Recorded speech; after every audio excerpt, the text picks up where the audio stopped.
Vitamin A થી ભરપૂર છે. ચલો, એના પાનનું શાક, એની કાચી શીંગનું શાક, એના ફૂલના ભજીયા, અહીંયા મને બનાવે તો 2 વાર સુપર. તો અગત્યો ખાસ આવજો, બધી વેરાયટી આપીશ. આ છે સારી જાતના બિલ્લી. આ મને બેને અને રાજુભાઈ ઠેર જુનાગઢથી એક બિલ્લી 1 કિલો ને 500 ગ્રામનું છું. એનો બી આખા ઇન્ડિયામાં મેં વિતરણ કર્યું. એક બિલ્લી ઉનાળામાં તમને દેશી કોઠાઉજ પ્રમાણે 100 ગ્લાસ 100 થી 500 ગ્લાસ શરબત બનાવીને આપે છે. પાકા બિલ્લા. આપણે જે ફળ ખાઈએ છીએ 90% કુદરતી ફળ ખાતા નથી.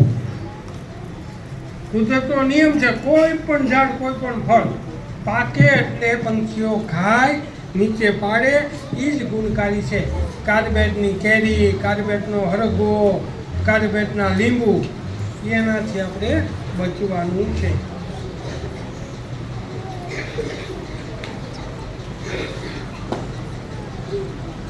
આ છે, આનું નામ છે સુગંધી વાળું. પહેલાં એસી નહોતા ત્યારે આની ટટ્ટી બનાવીને દરેક સરકારી ઓફિસમાં ટીંગાડવામાં આવતી.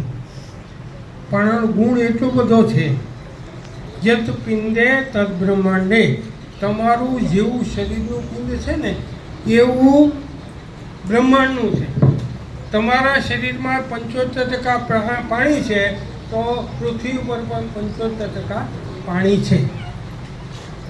એટલો વાયુ છે, એટલો આકાશ છે. યત પિંડે તત બ્રહ્માંડે. પિંડ વસ્તુ બહુ જબરદસ્ત વિજ્ઞાન છે. દરેક માતાજીને, દરેક ભગવાનને એક પર્યાવરણના વાહન આપ્યા છે. ક્યાંક ઉંદર, ક્યાંક મોર, ક્યાંક સિંહ.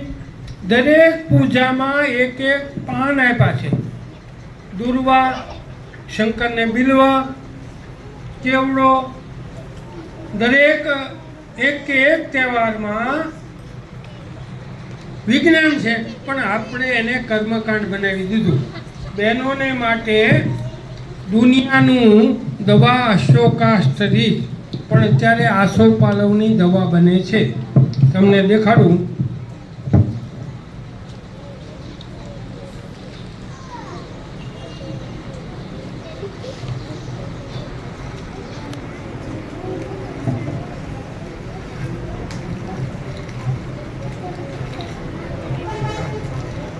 જો આ બી છે એ કાલે મેં આણંદથી સંસ્થામાંથી મંગાવ્યા.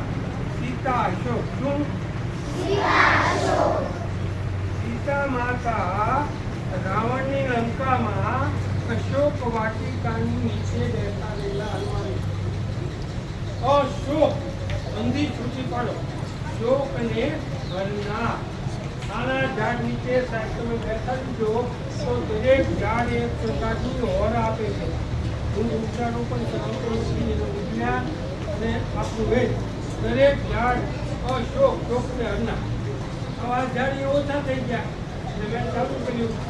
બરોબર, આપણે સાહેબને આપશું. આની રામાયણમાં આખી છે. અશોક, સીતા અશોક અને કાલિદા, શંકુતલમ, અનેક પાના બધી શોક હતા. તો અશોકને પણ આપણે શાળા વાવશું. આનું વિજ્ઞાન અને પંચવટી જે બને એમાં અગ્નિ ખૂણામાં આ સીતા અશોક. આપણી પ્રજા મેકોરાગણ થઈ ગઈ ને જાતા આસુ પણ વાવો, એમાં પેન્ડું નાખ્યું. બરોબર, તો આપણે અશોક પાટિયા વાવવાની છે.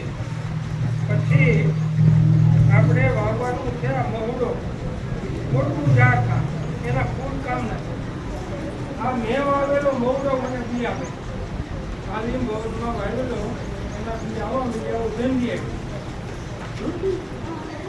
આપણે દવા લેતો ને પેલા બોટલમાં દૂધી નાઈ ધોઈ સારી જગ્યાએ વનસ્પતિને પ્રાર્થના કરતા એ વનસ્પતિ હું તને મારી દવા માટે લઈ જાઉં છું.